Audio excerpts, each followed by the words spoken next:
So I'm a political scientist, not a media studies person, but what I found interesting about the rival candidates for the Commission presidency was I thought this might solve some of the problems that I'd heard from various political editors to say, there's no soap opera in Brussels, there's no personalities, there's no contestation. And I said, well, there is now. And did it make a difference? And I'm going to show to you that it didn't in the UK. And this is from research by myself and Stuart Wilkes-Heath. First of all, for those of you who don't know what this is about, the Lisbon Treaty introduced a new way of choosing the Commission President. It added the following words into the treaty. Qualified majority was already there, but I've emphasised it here.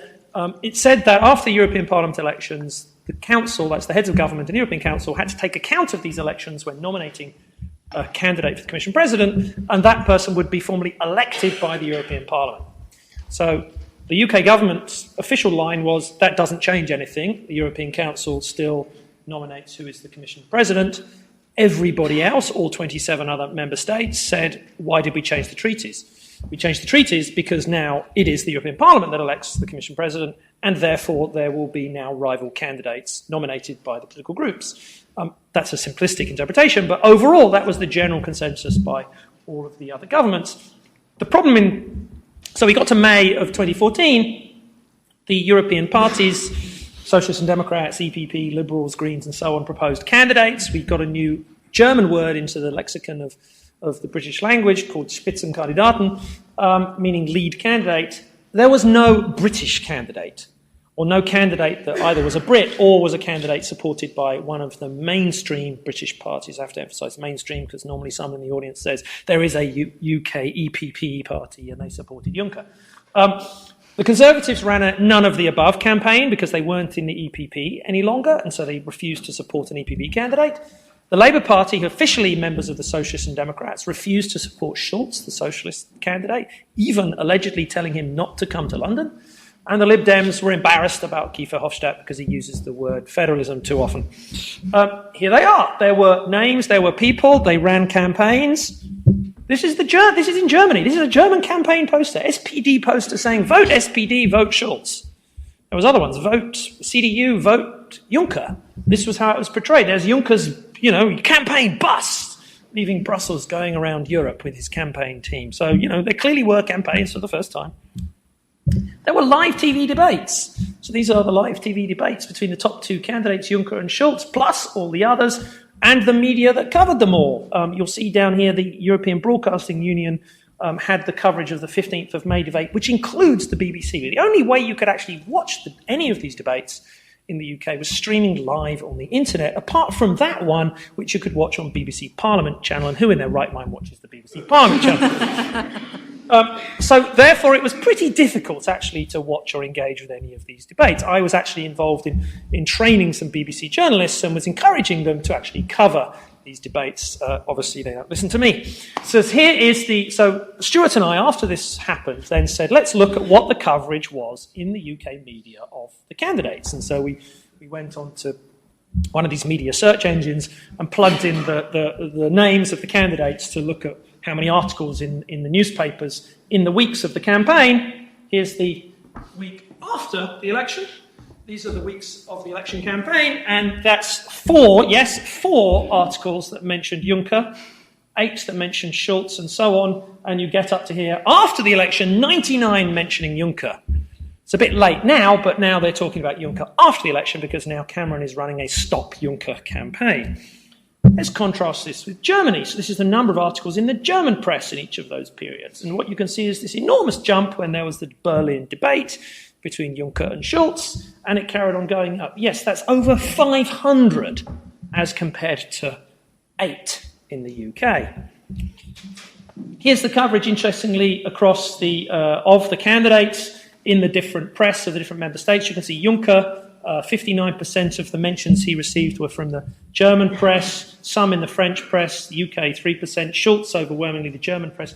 For Hofstadt, you can see there largely the Belgian press, Ska Keller here, German press, Spanish press particularly liked Ska Keller. For some reason, she was a very charismatic Green politician. José Bové overwhelmingly in the French press, Tsipras in the Greek press, you can see, and in the German press. UK there in the purple, you can see tiny, tiny slivers of the mentions of these candidates. It was largely ignored by the British press, being encouraged by the British government, who wanted to pretend this wasn't happening and tried to avoid, no, this is not happening, this is a complete charade, it's a complete misinterpretation of the treaties, it's even the European Parliament trying to, hijack the process, a coup d'etat, it was even described by one British minister. It actually had an impact. So this is a number of media articles naming Juncker and Schulz, and in a survey after the elections, there was a survey, Eurobarometer survey, and one of the questions they asked, can you name any of the candidates for the Commission President? Either you can or you can't. So can you spontaneously name a candidate? And so that's the UK. They're close to 1.1% of UK citizens. That's most students of EU politics in the UK, I think, would come up to that. And you can see there is some sort of relationship here. And this is another one. Did you watch any of the TV debates? Can you name a candidate? You can see there's a relationship. So in short, media coverage of this process did lead to engagement by the public, this process. Surprise, surprise, it's not rocket science, but of course don't blame the media, as we keep being told. And that's of course what happened. Cameron then tried to stop Juncker, tried to pretend this hadn't happened. Merkel allegedly had said to Cameron, yes, I don't like Juncker either, and I don't like this Spitzenkandidat process. The German press, led by Bild Zeitung, said, wait a minute, you ran a whole campaign in Germany to say if we vote for the CDU, we will get Juncker. CDU won the election in Germany. Why do we not get Juncker? This is what democracy is about. This is what this is meant to be about. Cameron organised this summit amongst what he thought were like-minded politicians out on a lake in Sweden. And they thought about throwing him out of the boat because all of them said to him, well, we'd like to agree with you, Dave, but unfortunately we do accept the Spitzenkandidat process, and there was media coverage of this, and it is the way that the Commission President is chosen, and it is what we agreed to in the Lisbon Treaty. Weren't you awake when we signed that thing? And there was a vote in the European Council, and the vote was 27-2. The only other politician that agreed with Juncker was Viktor Orban from Hungary. He makes a nice bedfellow, of course, for David Cameron. I wrote a book with John Lloyd, whom you saw this morning, and while I was working with the Reuters Institute for the Study of Journalism, and this is reporting the EU.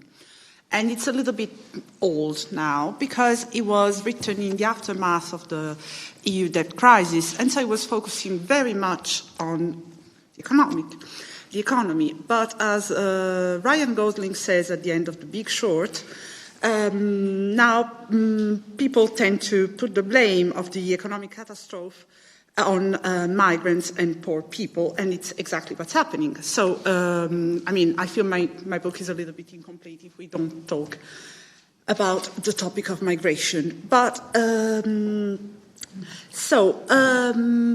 would like to share the point of view of those I feel I represent the most, because I'm not an academic, I'm a journalist. I used to work in Brussels, and we shared like endless nights with Francis waiting for prime ministers. So I would like to bring the point of view of continental journalists. So people who tend to report about Brussels without having to answer constantly to the question, is it legitimate? I think this is the main point and the main difference, because even though in the past few years we've been witnessing like a big shift in mentality and in continental Europe when it comes to Europe. Euroscepticism was seen as a very British approach, a very British speciality.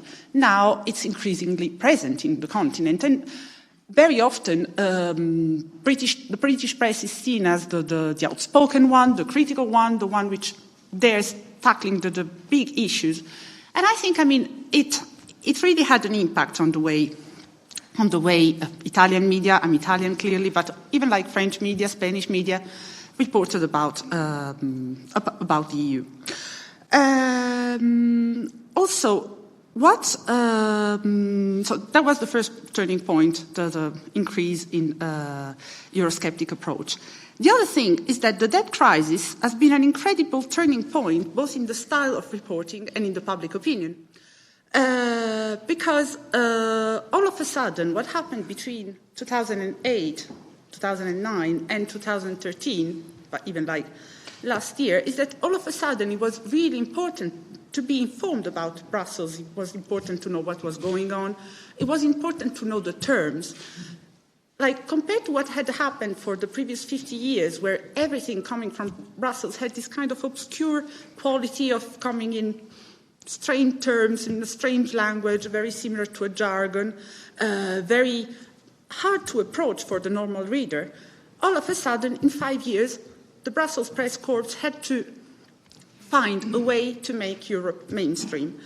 So what we have today is a shift in received wisdom in many of the continental European countries, a shift in journalistic techniques, in the sense that it's not just the little article saying something strange about procedures or anything which is too technical to understand and therefore can be ignored.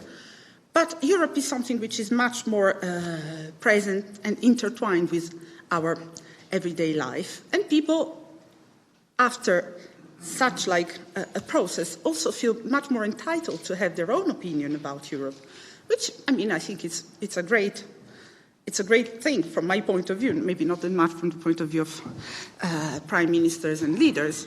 But so this is really what I would like to talk about and to express. So we have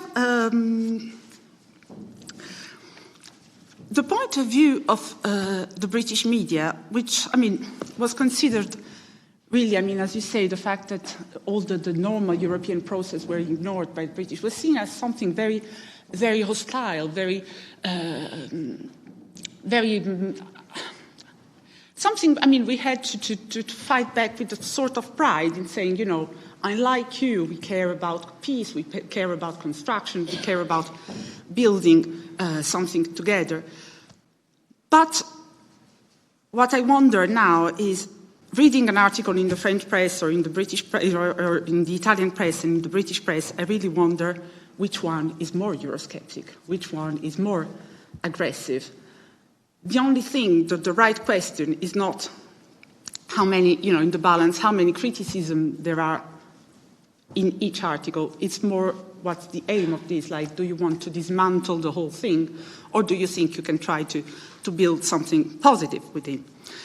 From the point of view of a journalist, I don't know whether you experience the same thing, but it's much more exciting because one of the biggest obstacles to EU reporting, which has always been the fact that they were boring, that the readers thought they were boring, that news desk editors thought like, oh my God, this is really not something I want to publish, all of a sudden became interesting, became something people wanted to know about, and also something we have seen, at least in the continental European media, is an unprecedented interest for cross-border stories. I mean, at some point we were following the Greek elections just as if they were our own elections. We knew everything about the German parliament, we knew deadlines, we knew what was going on with the opposition, which is something which, I mean, I don't think would have happened maybe 10 years ago. So, I mean, there has been, I think we went from a very, very fixed and stiff kind of pattern where Brussels was a very insular place, which was reported in a very vernacular way with a very distinct language, into a much more open story, open to different contributions, open to different languages, and also open to contribution from national desks, because at least, I mean, from my experience, Brussels was something which was reported by people in Brussels. It wasn't that much reported by people from Milan or Rome. The only thing they did is that they could come during summits and get the version of events which was told by the PR, the people from the government, and go back with this version, which was, I mean, very often had versions which did not really match together. So I think it's really interesting and it's really rich what is happening. And I think it's really one of the few silver linings of the debt crisis, which brought so many novelties, really. And also, in our book, with John, we tried to make a story of EU reporting. We tried to speak to people who have been correspondents several years ago, and they all point out that, at least for the continental press, what was a priority was to try to keep this very fragile object, which was Europe, alive and kind of safe from criticism. So there was a very protective attitude, which really, I mean, has vanished. I can't see any trace of it. So, given that I'm seeing that I'm maybe speaking too much, I just wanted to point out that while we are still struggling with the idea of a European common interest, I think we have an anti-European common interest, which is kind of emerging and which can be, it is surprising to see how much in different countries the debate about migration is similar but doesn't bring to a common conclusion. And I think this is the worrying pattern which we are seeing.